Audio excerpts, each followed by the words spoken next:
Right, I'm smiling when I say this because when you get announced into the ring, it sounds like big smile. Your dad's being announced. When your dad was being announced as $1 million Crolla. William Crolla sounds like $1 million. Yeah. And he's not your dad, you might think it's him. Nah, it's not my dad, it's his brother. He's your big brother. In fact, I remember filming you many years ago. In fact, it's probably near the end of your amateur career, about 2014, 2015. Yeah. And I know you boxed from being a young kid, hadn't you? Yeah. And I think it might have been schoolboys or juniors. No, do you know what? It's the first time I didn't get out of our area. That is the juniors. It's in the junior ABAs. Junior ABAs. And I was just I got a bit of a corner. Yeah. I was just fucking about with boxing really. Stopped training because I used to, not in a finger way, I used to sort of just get by and beat kids. And then as you get older, it's when you get found out, isn't it? And then I learnt the hard way that you can't cut corners. And then I sort of fell out of love with boxing then. Yeah. We got to so many national semi-finals, such like that. Never got a sniff in it, England. Beat some of the kids who was on there, and then I hurt my wrist. Then I had a year out, come back, hurt my ankle. And I was 18 then, so started drinking and enjoying life. Yeah, I started enjoying life because I don't think I had my first beer till I was like 16, but I was lazy. Yeah. I presume by that time your brother had won the world title then, had he? Just getting there, yeah, just getting there. Thereabouts, yeah, definitely. No, it wasn't then, yeah, I just... So how long from that break then, from having enough of boxing to coming back to boxing? Got a full-time job and didn't like it. Got a full-time job. What was that doing? Scaffolding. Oh, right, that. Scaffolding, yeah, I got a full-time job and hated it. Good conditioning. Good conditioning, yeah, of course. Do you know what? I think it set me in good stead for when I come back. Really good stead, but... Oh, you were never really small. When I filmed you as a youngster, you was always quite, thick set. Yeah, right. I was blagging it back then. No, yeah, I was literally blagging it.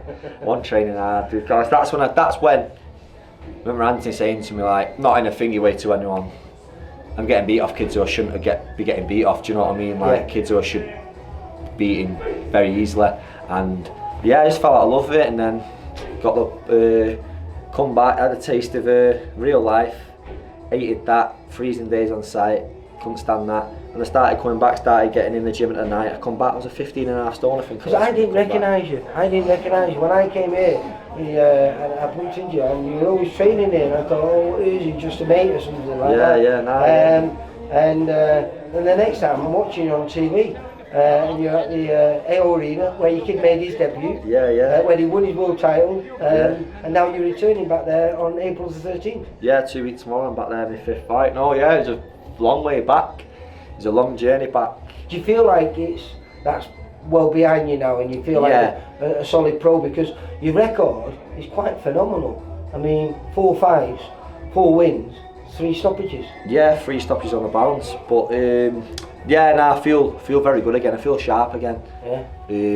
I've only got to look at the sparring I've been mixing them with in the last few weeks. The Croft twins who's just come here, having great rounds with them, and you can't get much better than that. Well, you've got a great little gym here, and it's good atmosphere here. Good atmosphere as well, yeah, it's fun, it's always happy in that. And like I say, I'm mixing it with top lads, and I believe the great rounds to watch, and I believe it's always the level I thought I'd be able to perform at, and now I actually am, and I think you'll keep seeing it in performances. Well, where would you like to go? I mean, your brother was a world title, so he's set the bar really high. Yeah, he's set the bar high. But I mean, where do you think you can go? And I'm not saying that you can't or anything like that, but in your head, where would you like your first calling place to be?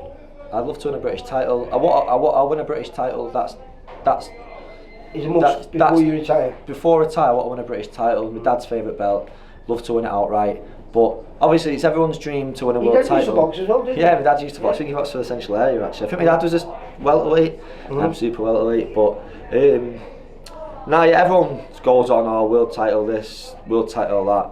Obviously, it's everyone's dream, but I want to go the domestic route. I want to be in some good fights, and I want to win the English title, the British title, European, Commonwealth, and then we'll take it from there. Do you know what I mean? Well, I just spoke to Josh Warrington, who's become my new boss. Become a director of VIP, And Louise, in fact, did an interview with him, and he always said to me, you know, when he first turned over, all he ever wanted to be was British champion. Yeah. He said, and he achieved it. So what do? Do you pack up, or do you reset your goals? And I always think it's better to set your goals low, and that's not saying anything bad, but set them low, because if you set them high and you don't achieve them, then you feel disappointed. Yeah. But if you set them low and you achieve it, you can always reset your goal, can't you? Of course. I believe the British title is an outstanding achievement as well. I do. I think it's in the last few years it's a bit disrespected. A lot of people. There's too many other belts around that get you. Get you further along. Get your world rankings. But no one's getting like the stripes. Do you know what I mean? They're not earning the stripes what they used to earn the British title fights, like Jamie Moore, Macklin. Do you know, like all the classics and stuff like that for the British title? If you look, any British world champion we've had, they've all won the British title. Yeah. You could, like, I don't think there's one you couldn't name who's not won the British title, or it might be one or two. Like in the past 10 years, most of our world champions have all held the British title. I think it's great preparation for what's to come next. No, of course it is. And moving you fairly quickly now. I mean, because last time out I was fortunate to film it where you fought George Sutcliffe, who came in with a winning record. Yeah. I know it was only 2-1, but it was a winning record. Yeah. And it was only a full fight, and realistically, that doesn't happen in this day and age. So, as we said, your dad, as we said, your kid, he's matching you hard, he's not matching you easy, and I believe, I don't know your opponent, you mentioned him before, but your next opponent has a good winning record. I think next one, I think he's had 10, he's 50-50. He comes, he brings it, and that last fight was a fun fight, I enjoyed it, it was good. I enjoyed watching it. It was good. He come to win, he had all intentions to win. I like him, mate. He'll cause upsets. Yeah, I think he'll cause quite a few upsets, but I believe, like I've been saying it for time, I have bags of experience that people might not just know just because I don't really say it. I had an amateur background, I've been around boxing all my life, and I thought experience just played a massive thing in that. So even when you weren't boxing, were you still coming down to him? Were you still playing around? Yeah, of course, so just like anything, I'd come and do some pads or the bags, and then why it took me so long to come back was I got keeping fit habits, you know what I'm like. When you come, I'd picked up bad habits just from doing, bags to keep fit, and it took ages to iron them out, and then I had one amateur bout back against, I think a kid who's about an 80 bouter in my first one in 7 years, and I got beat on his shoulders, close, but as I thought, nah, I'm ready to turn on. It's not for me, amateur boxing. I'm not going to get anything. I'm not going to learn anything. No. I'm not going to learn anything more. And by being the best amateur in the world doesn't mean you're going to be the best. Of course. Because they're two different sports. Now, this is going to be close. By the time you have your fifth fight, you'll be, I think, 11 months into your pro career. Yeah. How do you feel you've changed in those 11 months? Oh, leaps and bounds. I feel like when you watch my debut and you watch me in 2 weeks, you'll think he's a totally different fighter. I think I'm improving every fight. I'm not comfy now. I believe I'm a total different fighter from my debut, and I think I've got a very fan-friendly style. Yes, without a doubt. I'm hard hitting and I switch hit. I don't think there's not much more I can do to be fan-friendly. And like I say, in 2 weeks. You switch a lot. So what is your natural stance? Naturally orthodox. Yeah. Naturally orthodox, and then my favourite fighter is James DeGale. When I was younger, he was southpaw, so I watched him all the time, chunky, and then... And you're not chunky no more? No, I'm not chunky no more, I've lived it. There's some similarities, hopefully we do a few of the same things. The physical transformation from that first fight to this fight is big as well, isn't it? Yeah, of course, I've got more of a man's body now, I've matured, I think, a lot in a year. Well, I think training twice a day, 6 days a week, but both physically and mentally, and I've been living it. Like I say, I've learnt my lesson when I was younger. You can't cut corners in boxing, but I've learnt it. I learnt the hard lesson. And I've given. Does that mean you're more focused now than perhaps you've ever been? Yeah, of course it does, because I know what happens if I'm not focused. I get beat, and I don't want that. And now, I feel everything's going right, and I'm putting my all into it. And that way, if it don't work out, I can be happy and go and get a job back. Yeah. I think, do you know what? I give it everything there. Because you don't have to live with ifs and buts. Yeah, whereas I don't be sat there. And you would have had to do that if you wouldn't have done this. I don't be sat there in the pub when I'm 30 watching someone come out and think, I wish I'd have made that walk, I wish I'd done that. And now I'm here and it's going well. How did you feel when you made that first walk, especially at the venue where your brother made his debut and won his world title? That must have been special for you, wasn't it? Of course, do you know what? Yeah, I wasn't bothered or fazed by it at all. I was still cool. And then just before I walked out, there's a little slit in the curtain. I seen the arena and I saw my face up, It's his or something. I thought, fucking hell, what have I done here? And then, no, it's alright. And then, so Friday's a debut, I got counted, didn't I?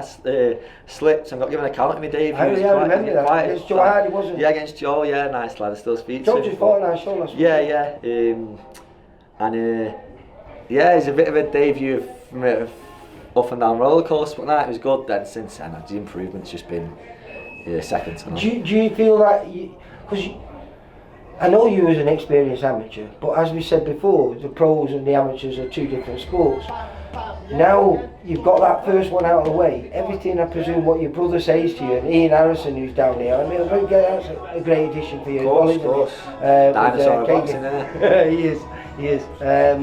But I presume it makes everything fall into place now, because you can't, it's like being a parent, you can't tell people about being a parent until you become a parent. Yeah, of course. The whole world changes for you, and I presume on that night everything changed for you, and hence why the transformation in these last 3 fights have been as drastic. No, of course, I think confidence is a massive thing, and my confidence is sky high at the minute. Like, I feel if I go in at the minute, I'm just going to blow through, and I believe in 2 weeks I'll be the first one to stop my opponent. He's not been stopped yet. He was in with a GB kid. He won his last fight, sorry, the fight before. He's in with a GB kid, went point. So when I do stop him, I think it'll be a good statement, and confidence is just a massive thing, a massive thing. And you're not a baby now, are you? 25? 25, yeah, I'm not a baby. I don't think I've got my man strength yet, but I'm certainly on my way. But you feel that maybe, you know, by the time you get to, this is fight number 5, by the time you get to 10 fights, which could be quite easily by the end of next year, yeah. Or middle of next year, then maybe you're ready for your first little title. That's what I'm hoping, yeah. Like, get me rounds in. I'm not, just because I'm blasting them away, I don't just want to be rushed, because I want it right. Like, if it happens that I have to get opponents in who are going to give me the rounds, like, and it's a compliment to myself that, like, I believe if I'm doing that, I'm doing something right.